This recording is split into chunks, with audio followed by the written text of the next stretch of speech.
मुसलमान मानकर बड़ पर्व ईद पर्व अटे। तेबे काहींकि गोटे मास धरी मुसलमान श्रद्धालु माने दिन बेले उपवास रही थांती, सूर्य अस्त पर काहींकि उपवास भांगी थांती। बड़बिल मुसलमान श्रद्धालु माने बड़बिल रे 4टी मस्जिद पर देखिबाकु मिलिछि। जामा मस्जिद, आबू बकर मस्जिद, बेलाल मस्जिद, रजानगर मस्जिद रे ईद पाई मुसलमान श्रद्धालु देखिबाकु मिलिथिला। काहींकि पालन करा जाए ईद? इस्लामीय परंपरा अनुसार यह रमजान मास हिंदू मानक कार्तिक मास भली सबुठारो पुण्य और पवित्र मास। मास सारा रोजा, उपवास, इबादत, विशेष प्रार्थना एवं तराबी नमाज पाठ कराजिबार परंपरा रही। ଏହି କର୍ମରେ ମୁସଲମାନ ଶ୍ରଦ୍ଧାଳୁମାନେ ଭୋର ସମୟରୁ ଉଠି ଉପବାସ ରହିଥାନ୍ତି। ଇସଲାମ ଧର୍ମାବଲମ୍ବୀ ଅନୁସାରେ ଏହି ମାସରେ 30 ଦିନ ଧରି ରୋଜା ରଖିବା ଶ୍ରଦ୍ଧାଳୁମାନଙ୍କ ନିମନ୍ତେ ରକ୍ଷା କବଚ ସଦୃଶ, ଯାହା ସମସ୍ତ ବିପଦ ଆପଦରୁ ସେମାନଙ୍କୁ ରକ୍ଷା କରେ ବୋଲି ବିଶ୍ୱାସ ରହିଛି। ପ୍ରତ୍ୟେକ ଦିନ ସୂର୍ଯ୍ୟୋଦୟଠାରୁ ସୂର୍ଯ୍ୟାସ୍ତ ପର୍ଯ୍ୟନ୍ତ ନିର୍ଜଳ ଉପବାସ ବ୍ରତ ପାଳନ କରିବା ସହିତ ଚକ୍ଷୁ, କର୍ଣ୍ଣ, ନାସା, ଜିହ୍ୱା ଇତ୍ୟାଦି ଇନ୍ଦ୍ରିୟଗୁଡ଼ିକ ଉପରେ ସଂଯମ ଅବଲମ୍ବନ କରାଯାଇ ଆଲ୍ଲାହଙ୍କ ସ୍ତୁତି କରିବାକୁ ରୋଜା କୁହାଯାଏ। ଏହି ସଂଯମ ବିନା ରୋଜା ଅସମ୍ପୂର୍ଣ୍ଣ ରହିଥାଏ। ମାସ ସାରା ଧୈର୍ଯ୍ୟଶୀଳତା, ଆଧ୍ୟାତ୍ମିକତା, ଆଲ୍ଲାହଙ୍କ ପ୍ରତି ବିନୟ ଏବଂ ଅର୍ପଣ ଭାଗ ଇତ୍ୟାଦି ବେଶ୍ କଠୋର ଭାବେ ପାଳନ କରିବାକୁ ପଡ଼ିଥାଏ। 29 ବା 30 ଦିନ ପରେ ନୂତନ ଚନ୍ଦ୍ର ଦେଖିବା ପରେ ରମଜାନ ମାସ ବା ଇଦ୍ ବା ଉଲ୍ ଫିତର ଦିନ ଶେଷ ହୋଇଯାଏ। ଇଦ୍ର ଅର୍ଥ ଖୁସି, ଫିତର ଅର୍ଥ ଦାନ। ଇଦ୍ ଉଲ୍ ଫିତର ହେଉଛି ଦାନର ମହୋତ୍ସବ।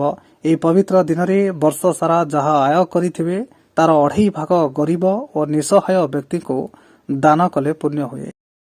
सर आपका परिचय दीजिए। जी, मैं मोहम्मद शादाब आलम कादरी, खतीब व इमाम जामा मस्जिद बड़बिल, उड़ीसा।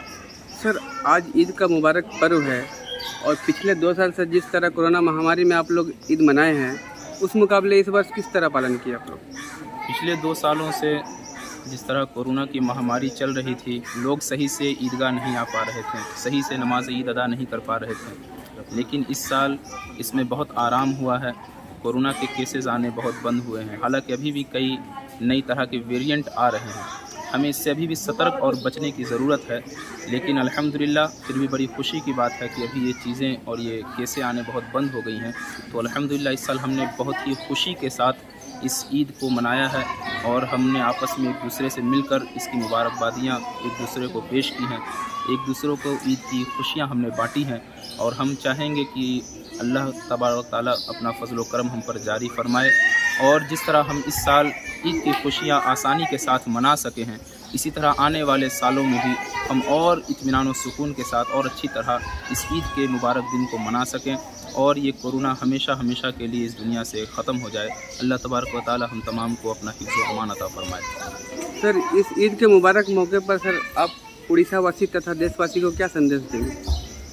मैं ये संदेश देना चाहूँगा कि तमाम लोग देखिए, ये ईद खुशी का दिन है। हम एक दूसरे से मिलते हैं, एक दूसरे को मुबारकबादियाँ देते हैं। तो हमें चाहिए कि हम आपस में एक दूसरे से मिलकर रहें, एक दूसरे से खुशियाँ बाँटें। क्योंकि ये हिंदुस्तान की सभ्यता रही है और यहाँ का कल्चर है कि हम लोग एक दूसरे से मिलकर रहते हैं। जब हम साथ रहेंगे तब हम ताकतवर रहेंगे, हम साथ रहेंगे तभी देश आगे बढ़ेगा। इसलिए हमें चाहिए कि हम एक दूसरे को मिलकर, बल्कि जो लोग आपस में बाज़ ख़ानदानों में, रिश्तेदारों में, दोस्तों अहबाब में कोई रंजिशें होती हैं, किसी से कोई नाइत्तेफाकी होती है, तो ये ईद का मुबारक दिन है। इसके पुरबहार मौके पर हमें चाहिए कि हम उन आपसी रंजिशों को भूलकर एक दूसरे को गले से लगाएं और आपस में खुशियां बांटें। आप तमाम देखने वालों को भी ईद की ढेर सारी मुबारकबादियाँ। धन्यवाद। Barbil Sitaram Dikshit report, googly news.